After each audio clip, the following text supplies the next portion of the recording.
জয় হিন্দ। আজ আমরা ক্লাস 9 এর ফিজিক্যাল সায়েন্সে বল ও গতি অর্থাৎ ফোর্স অ্যান্ড মোশন এই চ্যাপ্টার থেকে পড়ব। আজকে আমাদের তৃতীয় ক্লাস। আগে দুটো ক্লাস দিয়েছি, যারা দেখোনি একটু পিছনের ক্লাসগুলো দেখে নিও, কেমন? তো চলো আজকে কি শিখবো দেখি, একবার দেখে নিই কি কি শিখবো। আজকে আমরা শিখবো হচ্ছে ত্বরণ, কাকে বলে ত্বরণ বা অ্যাক্সেলারেশন, কাকে বলে মন্দন বা রিটার্ডেশন, আর মন্দনকে ঋণাত্মক ত্বরণ বলা হয় কেন, এটা শিখবো আমরা। তো চলো প্রথমে দেখা যাক যে কাকে বলে ত্বরণ।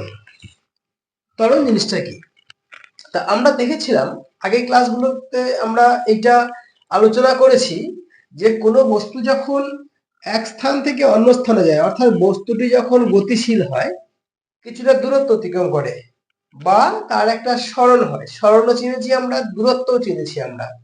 এইবারে সেই দূরত্বটা যে সময়ে অতিক্রম করে তাকে বলা হয় দ্রুতি, বা সরণটা যে সময়ে সম্পন্ন করে তাকে আমরা বলেছিলাম বেগ। এটা আমরা আগের ক্লাসে পড়েছি, একটু ছাড়িয়ে নিলাম। আজকে আমরা যেটা শিখবো সর্বপ্রথম সেটা হচ্ছে ত্বরণ।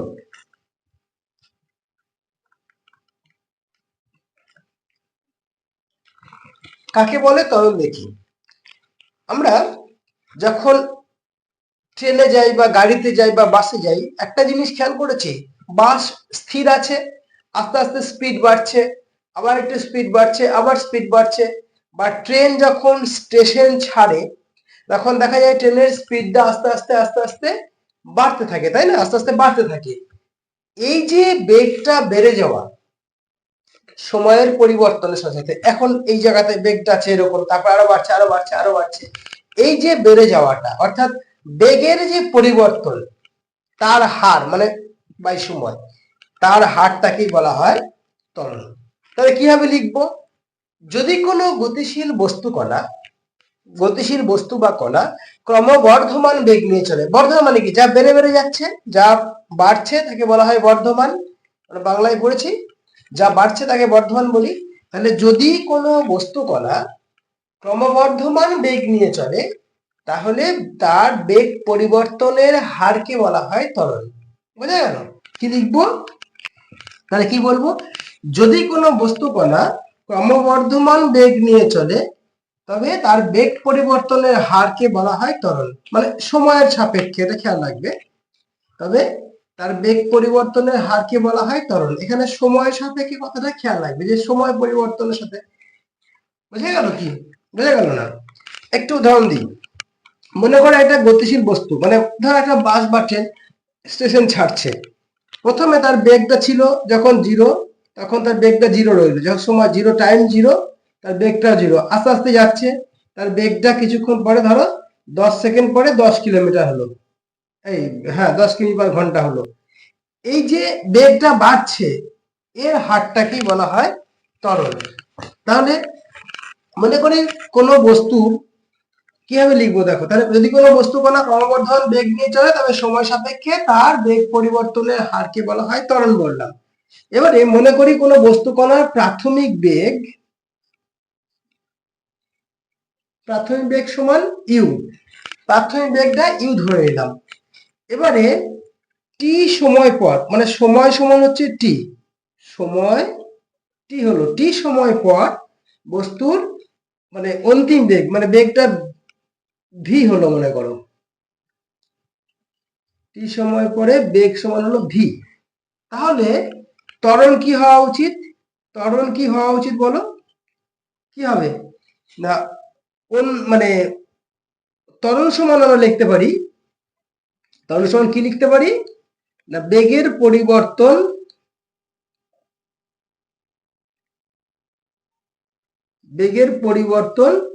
বাই সময়। বেগের পরিবর্তন মানে কি? বেগের পরিবর্তন মানে হচ্ছে কি পরিবর্তন হলো, শেষে যে বেগটা হয়েছে আর আগে যে বেগটা ছিল তার বিয়োগফল, অর্থাৎ অন্তিম বেগ বিয়োগ প্রাথমিক বেগ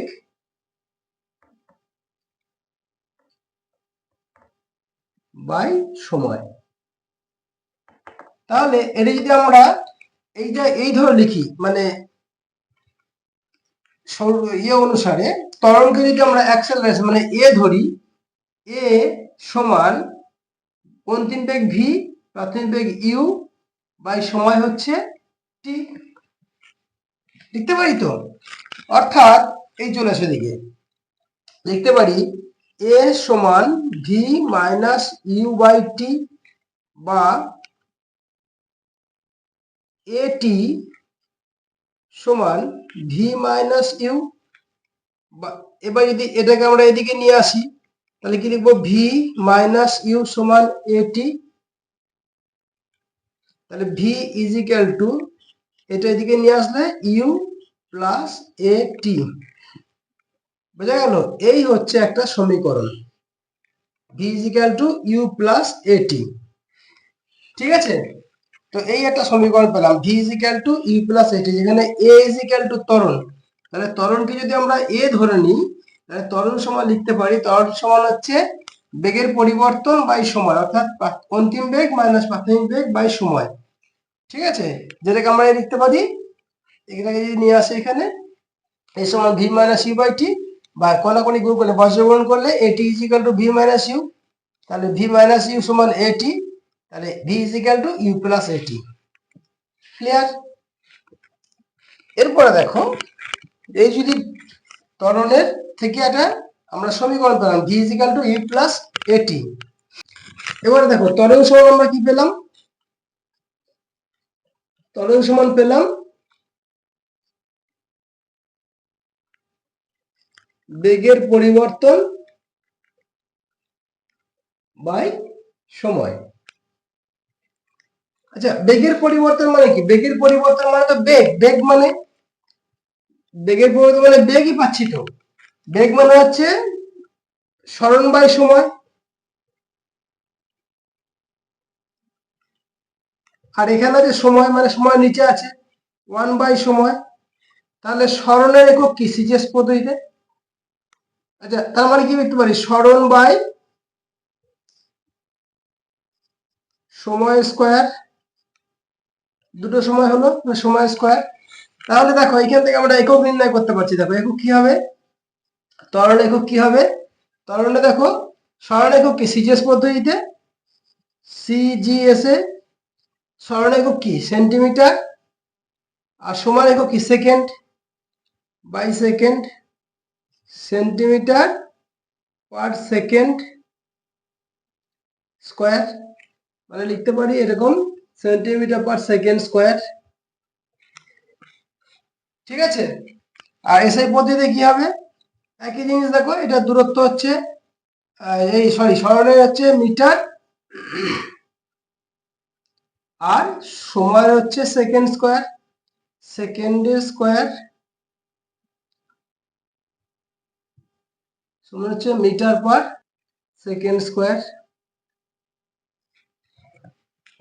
ঠিক আছে, এটা হচ্ছে ত্বরণের একক। তাহলে ত্বরণ কাকে বলে শিখলাম, ত্বরণের একক নির্ণয় করা শিখলাম। আর এখানে একটা কথা বলো তো, ত্বরণ কি রাশি হবে? এখানে বেগ তো ভেক্টর রাশি, সময় তো সময়ই আছে, তাই আমরা লিখতে পারি ত্বরণ হচ্ছে ভেক্টর রাশি। কেননা ত্বরণের মান এবং দিক দুটোই আছে, যে কারণে ত্বরণ হচ্ছে একটা ভেক্টর রাশি। ঠিক আছে, ত্বরণ হচ্ছে ভেক্টর রাশি, একক হচ্ছে CGS centimetre per second square, SI হচ্ছে মিটার পার সেকেন্ড স্কয়ার। ঠিক আছে, তাহলে এখানে বলো তো ত্বরণের মাত্রা কি হওয়া উচিত? মাত্রা দেখো, বেগের মাত্রা কি বলেছিলাম?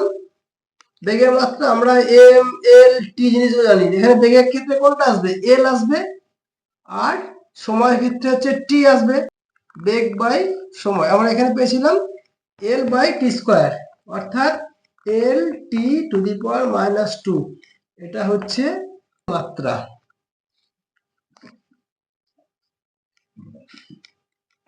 মাত্রা পেলাম, কোন রাশি পেলাম? একক পেলাম। ঠিক আছে, তাহলে সমীকরণটা কি পেলাম? না A is equal to V minus you by T, এটা পেলাম। তাহলে এই জিনিসগুলো মাথায় রাখবে কিন্তু। হ্যাঁ, একটা যে ত্বরণের সংজ্ঞা পেয়েছি, 1 নম্বরে সংজ্ঞা পেয়েছি, ক্রমবর্ধমান বেগ নিয়ে চললে বেগ পরিবর্তনের হারকে বলা হয় বেগের পরিবর্তন বাই সময়। হার মানে সময় দিয়ে ভাগ করেছিলাম, তাকে বলা হয় ত্বরণ। ত্বরণ থেকে আমি লেখার সময় এভাবে লিখবে, সংজ্ঞাটা লেখার সময় লিখবে ত্বরণ সমান বেগের পরিবর্তন বাই সময়। ঠিক আছে, তারপর লিখবে ত্বরণ একটা ভেক্টর রাশি এবং হচ্ছে এটা। তো সুন্দর টিকা হয়ে গেল। কাকে বলে ত্বরণ? ত্বরণের সমীকরণ কিরকম লিখবো? ত্বরণ একটা ভেক্টর রাশি এবং হচ্ছে এইটা centimetre per second square metre per second square, SI পদ্ধতি সিএস পদ্ধতি। আর মাত্রা যদি বলে, মাত্রা কি লিখবো? মাত্রা হচ্ছে দূরত্ব, মানে বেগ হচ্ছে এল আর এটা হচ্ছে টি স্কয়ার। তাহলে এটা যদি আমরা ভালো করে মানে লিখি, আমরা মাত্রার যে সমীকরণ এখানে আমরা নেব L T to the power -2 with third bracket. ঠিক আছে, এরপরে একটা জিনিস দেখো, এখানে ত্বরণে সেকেন্ড কথাটা দুবার এসছে, তাই না? এই প্রশ্নটা থাকে, একটু মাথায় রাখো। ত্বরণের একক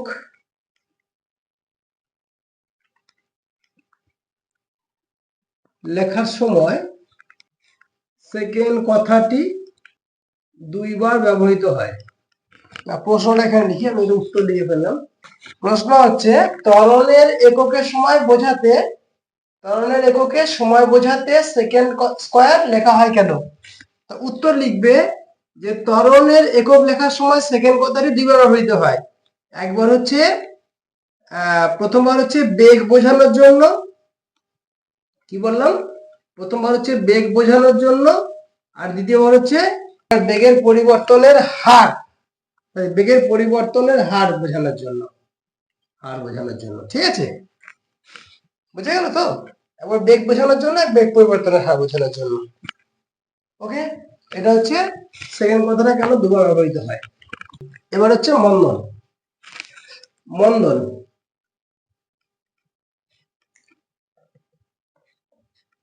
মন্দন হচ্ছে ঠিক ত্বরণের উল্টোটা। কিরকম? আমি যখন বললাম যে যখন ট্রেন স্টেশন ছেড়ে বেরিয়ে যায় তখন ট্রেনটার স্পিডটা আস্তে আস্তে আস্তে আস্তে বাড়ে, তাই না? এবার যখন ট্রেনটা ওই তোমার স্টেশনে প্রবেশ করে তখন কি হয়?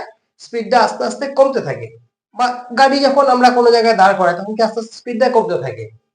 অর্থাৎ মানে গতিশীল বস্তু আস্তে আস্তে স্থিতিশীল অবস্থায় আসে, মানে বেগটা আস্তে আস্তে কমতে থাকে। তাহলে যখন কোনো গতিশীল বস্তু কণা ক্রম হ্রাসমান বেগ নিয়ে চলে, মানে কমতে কমতে আসছে, হ্রাসমান, হ্রাস মানে কমা।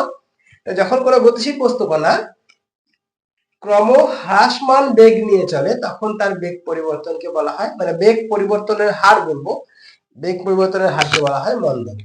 সংখ্যাটা শিখলাম আমরা। যখন কোনো গতিশীল বস্তু কণা ক্রম হ্রাসমান বেগ নিয়ে চলে, ওখানে ছিল ক্রমবর্ধমান, এখানে হবে ক্রম হ্রাসমান। ঠিক আছে, ক্রম হ্রাসমান বেগ নিয়ে চলবে তখন তাকে বলা হয় মন্দন। এবারে মন্দন ঠিক ত্বরণের অনুরূপ সবকিছুই। আচ্ছা গেল এটা। তাহলে মন্দন সমান হচ্ছে, মন্দন সমান কি বলবো? ওখানে ছিল বেগের বৃদ্ধি, ক্রমবর্ধমান বেগ নিয়ে ছিল, মন্দন সমান বেগের হ্রাস বাই সময়। মানে প্রাথমিক বেগ মাইনাস অন্তিম বেগ বাই সময়, এটা হচ্ছে বেগের হ্রাস হয়েছে, তাই না? এখানে বেগের হ্রাস। তাহলে এখানে মন্দন কোন রাশি? মন্দন ভেক্টর রাশি হবে, কারণ মন্দনের তো ভেক্টর রাশি গেল ওটা। আর কি বেগ পেলাম, মন্দন পেলাম। মন্দনের মাত্রা, মানে মন্দনের মাত্রা কি হবে? এখানে মাত্রা তো সে একই রকম হবে, মাত্রাটা এখানে তোমার হচ্ছে এককটা বলে দিই আগে। মন্দনের একক কি হবে? একক হচ্ছে সিজিএস এ কি হবে? Centimetre per second square. আর এসআই পদ্ধতিতে মিটার পার সেকেন্ড স্কয়ার। মাত্রা কি হবে? একক পেলাম। মাত্রা কি হবে? রাশি পেলাম। মাত্রা কি হবে? মাত্রা হবে তোমার এল টি -2। ঠিক আছে, এইগুলোই। এবারে যদি বলা হয় ত্বরণ আর মন্দনের মধ্যে পার্থক্য কি, কিভাবে লিখবো আমরা? এদিকে লিখবো ত্বরণ, এদিকে লিখবো মন্দন। প্রথমে 1 নম্বরের সংজ্ঞা দেব, এখানেও সংজ্ঞা দেব। এবার বলে দিই সংজ্ঞাটা কি বলবো। যদি কোনো গতিশীল বস্তু কণা ক্রমবর্ধমান বেগ নিয়ে চলে তখন সেই মানে বস্তুর বেগ পরিবর্তনের হারকে বলা হয় ত্বরণ। আর যদি কোনো বস্তু কণা ক্রমহ্রাসমান বেগ নিয়ে চলে তখন তার বেগ পরিবর্তনের হারকে বলা হয় মানে বেগ হ্রাসের হারকে বলা হয় মন্দন। তাহলে এখানে বেগের বৃদ্ধি বাই সময়, এখানে বেগের হ্রাস বাই সময় 2 নম্বর গেল। আর 3 নম্বর হচ্ছে এখানে বস্তুর বেগ বাড়ে, এখানে বস্তুর বেগ মানে গতিশীল বস্তুর বেগ বাড়ে, বেগটা বাড়ে, আর এখানে গতিশীল বস্তুর বেগটা কমে। বাস, ত্বরণ মন্দনের পার্থক্য হয়ে গেল, কারণ একক দুজনেরই এক আর তোমার দুজনেই ভেক্টর রাশি, এই জন্য এগুলো বলবো না। ঠিক আছে, এবারে চলো লাস্ট কোশ্চেন, যেটা ত্বরণ শিখে গেলাম, মন্দন শিখে গেলাম, ত্বরণ মন্দনের পার্থক্য শিখে গেলাম। এবারে কথা, মন্দনকে ঋণাত্মক ত্বরণ বলে কেন? তোমরা লিখতে পারবে না এটা, বলো। তখন আলোচনা করার পর তো এটা নিশ্চয়ই ক্লিয়ার হয়ে যাবে যে মন্দনকে ঋণাত্মক ত্বরণ বলে কেন। কিভাবে লিখবে দেখো, বলবে যে কোনো গতিশীল বস্তু কণা ক্রমবর্ধমান বেগ নিয়ে চললে তাকে বলা হয় ত্বরণ। আর যদি কোনো বস্তু কণা ক্রমহ্রাসমান বেগ নিয়ে আসে তখন তার বেগ পরিবর্তনের হারটাকে বলা হয় মন্দন। যেহেতু এটা প্রথম লাইন লিখলে এটা ত্বরণটা, দ্বিতীয় লাইন লিখলে মন্দনটা, তারপর মানে দুটো স্থান জানে, তারপর লিখবে যেহেতু মন্দন ত্বরণের বিপরীত, যেহেতু ত্বরণ হচ্ছে মন্দন হচ্ছে ত্বরণের বিপরীত, তাই মন্দনকে ঋণাত্মক ত্বরণ বলা হয়। বুঝে গেল ব্যাপারটা? কি বলবো, যদি কোনো বস্তু মানে গতিশীল বস্তু ক্রমবর্ধমান বেগ নিয়ে চলে তখন তার বেগ পরিবর্তনের হারকে বলা হয় ত্বরণ, মানে ত্বরণের সংজ্ঞা বললে। পরের স্ট্যান্ডার্ডে যদি কোনো বস্তু ক্রমহ্রাসমান বেগ নিয়ে চলে তখন তার বেগের হ্রাসটাকে মানে বেগ হ্রাসের হারকে বলা হয় মন্দন। তো যেহেতু মন্দন ত্বরণের বিপরীত, এক কথায় ত্বরণের বিপরীত হওয়ার জন্য মন্দনকে আমরা ঋণাত্মক ত্বরণ বলি। যেহেতু মন্দন ত্বরণের বিপরীত তাই মন্দনকে ঋণাত্মক ত্বরণ বলা হয়। একদম সোজা, তাই না? চলো এইগুলো পড়লাম, এবারে একটা মানে গাণিতিক উদাহরণ দিই। মনে করো, দেখো একটি গতিশীল বস্তুর প্রাথমিক বেগ 50 সেমি পার সেকেন্ড, 10 সেকেন্ড পর বস্তুর বেগ 70 সেমি পার সেকেন্ড হলে বস্তুর ত্বরণ কত? এটা তোমাদের জন্য রইল, তোমরা কমেন্ট করে এর উত্তরগুলো জানাবে। ঠিক আছে, আমি এটা একদম সহজ দিলাম একটাই কারণে, তোমরা বুঝতে পারছো এটা জানার জন্য আমি এই প্রশ্নটা দিলাম। এটা করে তোমরা উত্তরগুলো পাঠাও, ঠিক আছে, কমেন্টে লেখো। আমি এরপরে কিছু কোশ্চেন মানে যখন গাণিতিক সমস্যাগুলো পড়বো তখন আমরা এগুলো নিয়ে ডিটেলস আলোচনা করবো, আর অনেক অনেক অনেক ইয়ে আলোচনা করবো, অঙ্ক আলোচনা করবো। ঠিক আছে, আজকের ক্লাস এটুকুই থাক, সকলে ভালো থেকো, পরের ক্লাসে আবার দেখা হবে। জয় হিন্দ।